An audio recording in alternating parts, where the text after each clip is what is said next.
अस्सलाम वालेकुम नाज़रीन, मैं हूं वसीम अली और आप देख रहे हैं Wasim Ali official YouTube channel.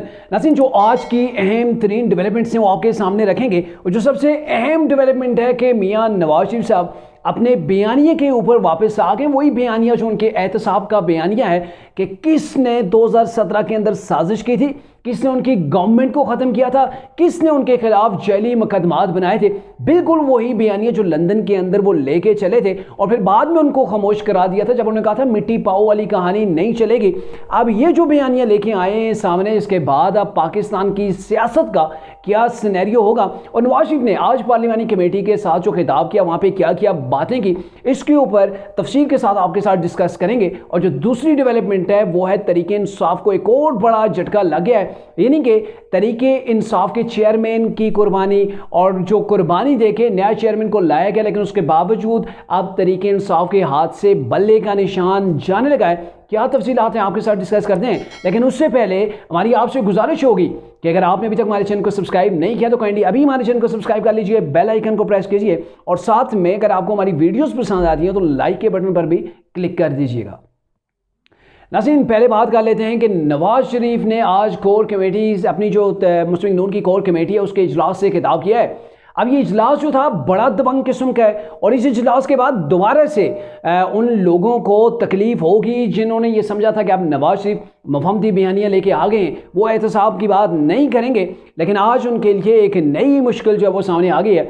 Nawaz Sharif ने लंबी चौड़ी तकरीर की, लेकिन शॉर्टली अगर उसका क्रक्स आपको बताऊं तो नवाज शरीफ ने कहा जी अब माफ़ी नहीं मिलेगी, उन किरदारों को कतई माफ़ी नहीं मिलेगी जिन्होंने इनको जेलों के अंदर पहुंचाया, इनके खिलाफ मुकदमात किए, जिसकी वजह से नवाज शरीफ को पाकिस्तान से बाहर जाना पड़ा। और जब वो यहाँ पे जेल के अंदर थे तो अपनी अहलिया का इलाज नहीं करवा सके। वो जब बिस्तर मर्ग के ऊपर थी तो उनके पास वो कुछ अर्सा रुक नहीं पाए, बल्कि उनको जेल के अंदर जाना पड़ा। तो उन तमाम चीज़ों का अब हिसाब नवाज शरीफ लेने के लिए तैयार है। और आपको अगर याद हो तो हमने अपने ब्लॉग के अंदर ये बात की थी कि नवाज शरीफ के जैसे ही केसेस ख़त्म होंगे तो नवाज शरीफ फौरी तौर पर अपने एहतसाब के बयानिए को सामने रखेंगे, क्योंकि नवाज शरीफ की ऐसी पर्सनैलिटी है, उनकी जो सियासी दाव पेच हैं या फिर नवाज शरीफ की जिस अंदाज की वो सियासत होती है, तो जो उनके साथ ज्यादती करे उसे मुआफ़ नहीं किया करते। तो अब नवाज शरीफ ने आज कोर कमेटी के अंदर ये ताहीद करवाई है, बाकायदा तौर पर उन्होंने कहा कि इन सब का एहतसाब होना चाहिए। तो सब ने ये जमा होकर कहा जी बिल्कुल इन लोगों को कटहरे के अंदर लाना चाहिए। और नवाज शरीफ ने क्या कहा कि आप मुझे सिर्फ वजारत उज़्मा और वजारत आला हमें नहीं चाहिए, वजारत उज़्मा और वजारत आला के लिए मैं पाकिस्तान नहीं आया हूँ। अब हमने वजारत उज़्मा और वजारत आला के साथ साथ ये है कि हमने इन लोगों का मुआवजा करना है कि 2017 के अंदर वो कौन से लोग थे, वो कौन से चेहरे थे जिन्होंने जैली मुकदमात बनाए मुस्लिम नून के खिलाफ, हमारे खिलाफ, हमें जेल के अंदर भेजा, मुझे जो है वो प्राइम मिनिस्टर की कुर्सी से हटाया गया और फिर पार्टी की चेयरमैनशिप भी इनके हाथ से चली गई थी। तो इनके खिलाफ झूठे मुकदमात बनाने वालों को की वजह से, जिन्होंने ये झूठे मुकदमात बनाए, मुल्क का नुकसान हुआ। क्योंकि उस वक्त की जो गवर्नमेंट थी पाकिस्तान, उस वक्त वाकई उस गवर्नमेंट के अंदर 2013 से 2017 का मुश्किल वक्त जो है वो गुजर चुका था और पाकिस्तान के अंदर वाकई में वो डॉलर 104 रुपये के ऊपर रोका हुआ था। पेट्रोलियम मसनूआत सस्ती थी, इनकी अब महंगाई भी नहीं थी, तरक्याती काम जो पाकिस्तान के अंदर हो रहे थे, मोटरवेज, ये मेट्रो बसेस वगैरह, ये सारे प्रोजेक्ट जो है वो लॉन्च हो चुके थे, बल्कि मुकम्मल हो चुके थे। और बिजली का जो लोड शेडिंग का इशू था वो सिफर हो गई थी पाकिस्तान के अंदर।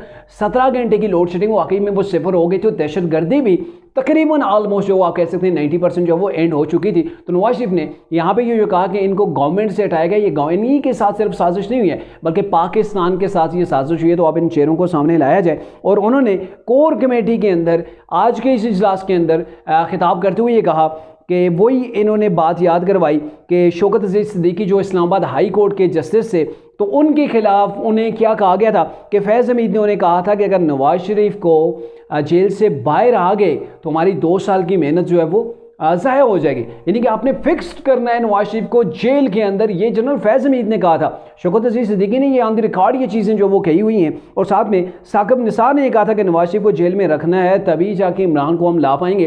तो इमरान खान को ये एक ऑडियो लीक हुई थी, तो इमरान खान को लाने के लिए यानी कि नवाज शरीफ को कैसे जेल के अंदर फेस किया गया। तो अब नवाज शरीफ अब बैठने वाले नहीं हैं, चुप का रोज़ा उन्होंने तोड़ा था। कुछ अर्सा पाकिस्तान के अंदर आने के लिए उनका जो वेलकम हुआ, केसेस की वो अपीलें थी वो बहाल हो गई, 1-2 केस ख़त्म हो गए। अल अज़ीज़िया स्टील मिल का जो केस जो है वो अब उसका ट्रायल जो है वो शुरू हो गया है। तो अब नवाज शरीफ वो नवाज शरीफ नहीं रहा जो लंदन के अंदर बैठा हुआ था, जिसे परेशानी थी कि पाकिस्तान के अंदर जाऊंगा, पता नहीं मेरे साथ क्या होगा, अदलिया क्या करेगी, स्टैब्लिशमेंट क्या करेगी, पाकिस्तान की आवाम का क्या बिहेवियर होगा मेरे साथ, और चूंकि 16 महीने की जो गवर्नमेंट थी उसका खमियाजा भी भुगतना पड़ेगा। तो तमाम चीज़ें नवाज शरीफ ने फेस कर ली हैं। उन्होंने एक बड़ा जो स्टेप था, जो हार्ड स्टेप था, वो उन्होंने उठा लिया है। तो अब उन्हें नजर आ गया कि अब उनकी गवर्नमेंट भी आने वाली है, लेकिन हमने सादा गवर्नमेंट नहीं लेनी। यानी कि अगर कोई उन्हें ऑफर कर रहा है या अगर ऑफर नहीं भी कर रहा, उन्हें गवर्नमेंट नजर आ रही है, तो इसके बावजूद सिर्फ मैं चुप करके गवर्नमेंट लेके वजारत उस्मा के मजे नहीं लूंगा, बड़ी गाड़ियां, बड़े प्रोटोकॉल, ये मुझे अब नहीं चाहिए। अब मुझे जो चाहिए नवाज शरीफ के मुताबिक वो चाहिए कि जिन लोगों ने मुझे चलता किया था, यानी कौन थे, नवाज शरीफ के मुताबिक सब जानते हैं कि उन्होंने 5 के टोले का जिक्र लंदन के अंदर बैठ के अगर किया था, तो उसके अंदर साबिक आर्मी चीफ कमर जावेद बाजवा, जो जनरल फैज़ हमीद थे उनका, और 3 जजेज हैं जिसके अंदर जो है वो साकिब निसार शामिल हैं। यानी कि ये 4-5 यानी कि 3 जजेस, 2 ये जो है वो जनरल्स हैं साबिक, तो इनके खिलाफ एहतसाब की बातें हो रही हैं। और पहले जब उन्होंने बात की थी तो यहाँ से शहबाज शरीफ को विदिन 24 आवर्स यहाँ पाकिस्तान के अंदर आए थे, 1 महीना जो वो लंदन के अंदर गुजार गए, तो यहाँ से वापस उन्हें उड़ान भरनी पड़ी, अपने भाई के पास जाके उन्हें चुप कराना पड़ा कि आप खामोश हो जाएं, कहीं ऐसा ना हो कि आने वाली गवर्नमेंट भी हमारे हाथ से सिलक जाए। और अभी तक भी पाकिस्तान है, यहाँ पे डेवलपमेंट्स होती रहती हैं, कोई पता नहीं चलता कि आने वाले इलेक्शन के अंदर क्या कुछ हो सकता है। अभी तक की जो डेवलपमेंट है, वो जो चीज़ें नज़र आ रही हैं, जो सिनेरियो डेवलप हो चुका है, उसके अंदर तो बज़ाहिर यही चीज़ लग रही है कि नवाज शरीफ साहब आराम से जो वो गवर्नमेंट बना लेंगे।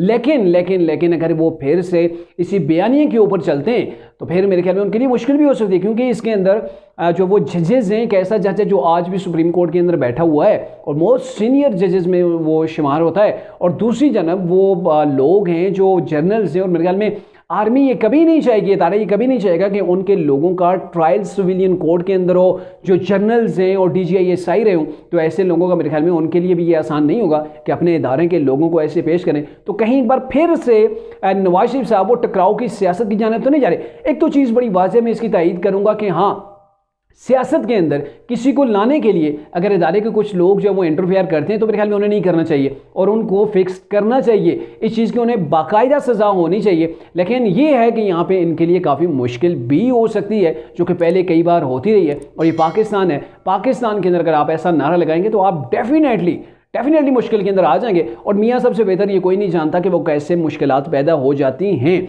अब आते हैं जी दूसरा जो अहम मौजू है कि तहरीक इंसाफ ने बल्ले को बचाने के लिए अपने पार्टी के चेयरमैन इमरान खान की कुर्बानी दी, लेकिन अब बल्ले का निशान उनके हाथ से सिलक गया। जैसे वो रेत होती है ना, रेत को हाथ के अंदर आप लें, मुट्ठी बंद करने की कोशिश करें तो आपकी उंगलियों से वो फिसल के सारी की सारी ज़मीन के अंदर चली जाएगी। रेत आपने आपके हाथ के अंदर नहीं रोकना। बिल्कुल यही चीज़ तहरीक इंसाफ के साथ हो रही है। इन्हें कहा गया था 20 दिन के अंदर इंट्रा पार्टी इलेक्शन करवाएं, लेकिन चूंकि जो इन्होंने इलेक्शन करवाए वो बड़े ही मुतनाज़ा किस्म के हो गए हैं, उनके ऊपर सवालात उठ गए हैं, उनके खिलाफ कोर्ट के अंदर कोई लगभग 15 के करीब जो वो दरख्वास्तें इलेक्शन कमीशन के पास पहुंच गई हैं। उन दरख्वास्तों के ऊपर समाअत करते हुए आज जो अकबर एस बाबर हैं, जो तहरीक इंसाफ के बानी रुकन हैं, उनके जो वकील हैं, उन्होंने वहाँ पर आर्गू किया है और ये बात कही है कि हम इंट्रा पार्टी इलेक्शन बजाते खुद लड़ना चाहते थे, हमने भी कंटेस्ट करना था, हमारे जो गए अकबर एस बाबर जो वहाँ पे गए, लेकिन हमें जो है वो फॉर्म ही नहीं दिया गया, हमें नामजदगी पेपर्स ही नहीं दिए गए। और इसके ऊपर जब ये इलेक्शन कमीशन की जानिब से पूछा गया कि क्या आपके पास कोई सबूत है कि आप वहाँ पर इंट्रा पार्टी इलेक्शन की पेपर डॉक्यूमेंट्स लेने की जो है वो आपने कोशिश की, तो वहाँ पर इन्होंने अपने वो वीडियोज़ जो है वो दिखा दी कि ये देखें वीडियोज़ हमने रिकॉर्ड किए हैं, कैसे कुछ हुआ।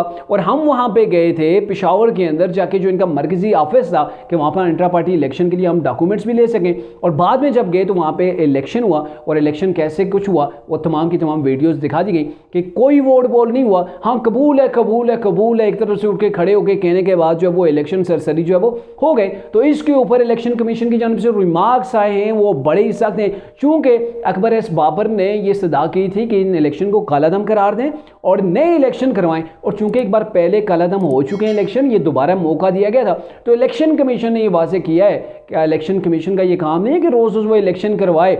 अब की बार अगर गलती पाई गई, ये इलेक्शन अगर सही, जेन्युइन और शफाफ नहीं हुए, तो इसका खमियाजा तहरीक इंसाफ को भुगतना पड़ेगा।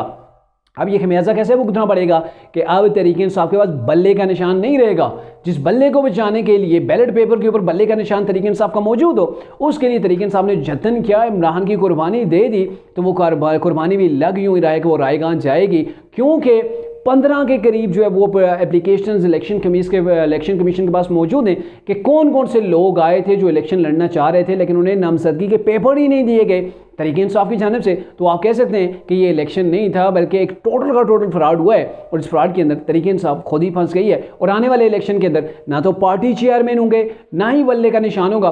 तहरीक इंसाफ इलेक्शन लड़ेगी, लेकिन उनके पास कोई सीनियर क़यादत मौजूद नहीं होगी, अनट्रेंड लोग होंगे, वुकला होंगे। आपको ये बात अभी मैं इससे मैं बता दूँ कि तहरीक इंसाफ बड़े पैमाने के ऊपर जो है टिकट जारी करेगी, वो टिकट वुकला की टीमों को दिए जाएंगे, क्योंकि इन लोगों ने जो है वो बोलचाल भी करनी है, इन्होंने कोर्ट के अंदर भी मुकाबला करना है। इन्हीं के आप जो तहरीक इंसाफ की सियासी जमात है वो आपको कहीं पर नज़र नहीं आएगी। जो लोग होंगे वो काले कोटों वाले होंगे, इनके आप कह सकते हैं कि पार्टी पूरी की पूरी ट्रैप हो चुकी है, काले कोट वालों के हाथ के अंदर आ गई है और कप्तान जेल के